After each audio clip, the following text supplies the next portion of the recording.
Hello friends, welcome to my YouTube channel. Today in this video we are going to discuss very basic molecular biology technique, that is the polymerase chain reaction. In this we are going to cover definition, discovery of PCR, various components of PCR, steps involved in the PCR, copy number phenomenon and application of PCR. With this we are also going to discuss the limitation of the PCR. If we understand polymerase chain reaction in a very simple way, it is a molecular biology technique used to make multiple copies of a specific targeted region of DNA sample.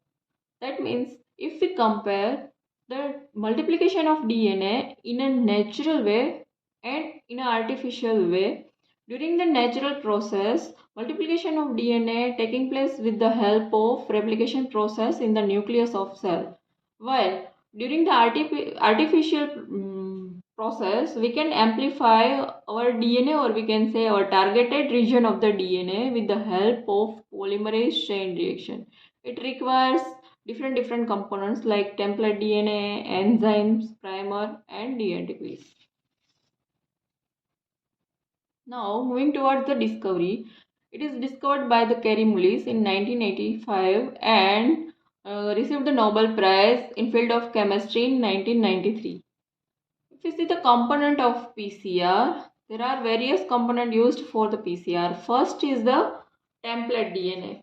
What is the template DNA? It is the double-stranded sample DNA that contain our targeted sequence, and generally it is used in a 1 nanogram concentration. Then second component of PCR is the Taq polymerase. Taq polymerase is the enzyme that can able to synthesize complementary DNA of the targeted sequence.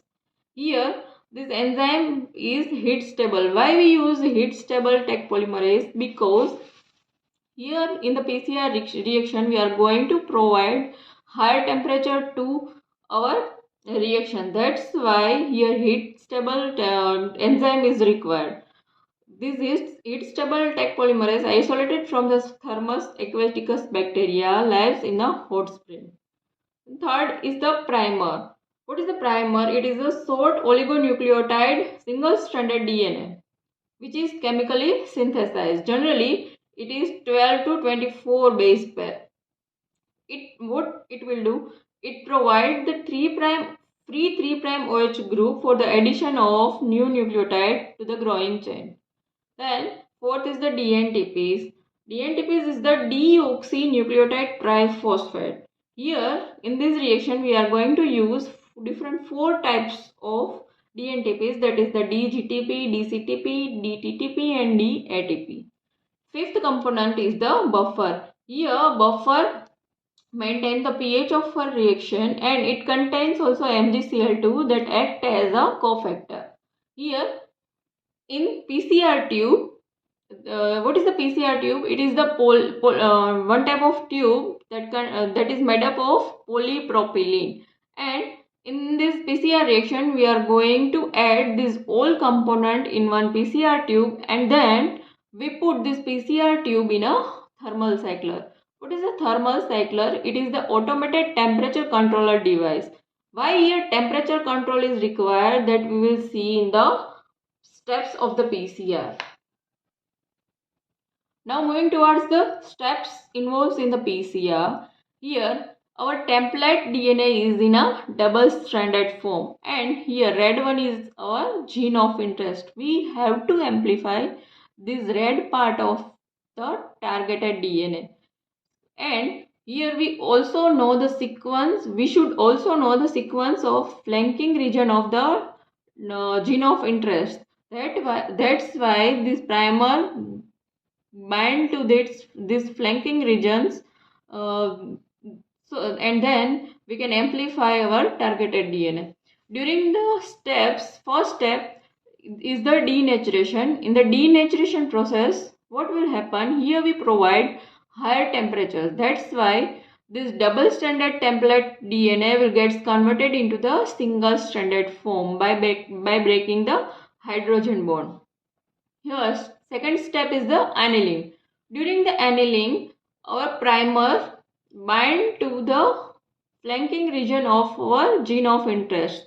That's why here the primer should have the complementary sequence of the flanking region of our gene of interest.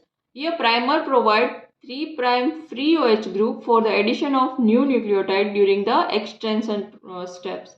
Third one is the extension. Here what will happen in the extension? During the extension, new nucleotide added to the growing chain, and after the extension we get 2 copies of double-stranded DNA. Here, this is the completion of single cycle, means one cycle. It requires 3 to 5 minutes and different temperature, 94, 50 to 65 and 72 degrees Celsius temperature. After the completion of one cycle, we get only 2 copies of double-stranded DNA. This 2 copy cannot be easily visualized. That's why we have to perform this complete cycle for 30 to 35 times, and after the 30 to 35 times 30 to 35 cycle we get the billions of copies of our gene of interest. Now we come to the copy number phenomenon. What is it? Here we have seen that after the completion of one cycle we get 2 copies of our gene of interest. After the second cycle we get the 4 copies of our gene of interest, and after the third cycle we get 8 copy. But we cannot calculate this copy number up to the 35 to 36 cycle. That's why here one equation is there, that is the 2 raised to n, where n is the number of cycle. We can calculate the copies produced after the 36 or 35 cycle by this equation. For example, after the 2 cycle, that is the 2 raised to 2, 4 copies we get 4 copies. Then after the 8 cycle, that is the 2 raised to 8, we get the 256 copies after the completion of 8 cycle. And after the 36 cycle, we get the billions of copies of our gene of interest. Now we come to the application of PCR. It has various applications, like it is used for the isolation of gene, cloning of gene, cDNA synthesis, PCR based mutagenesis, PCR based molecular marker analysis like RAPD, AFLP, SSR, ISSR, then the study of fossil DNA using PCR, then the analysis of environment, medical diagnosis and forensic sciences. Now moving towards the limitation of PCR. Generally, it has very few limitations compared to other techniques like Western blotting, Southern blotting, Northern blotting. It can amplify only short fragments, means up to the it can amplify up to the 10 kb fragment size. Then there may be possible contamination of the targeted DNA leads to the error. It requires specific primer for the templates, means it requires the knowledge of primer sequence as well as the flanking region of the template sequence. While fourth is the cross reactivity between primer and non-targeted DNA leads to the non-specific DNA amplification. Thank you for watching my video. If you like this video, then please subscribe my channel. Thank you.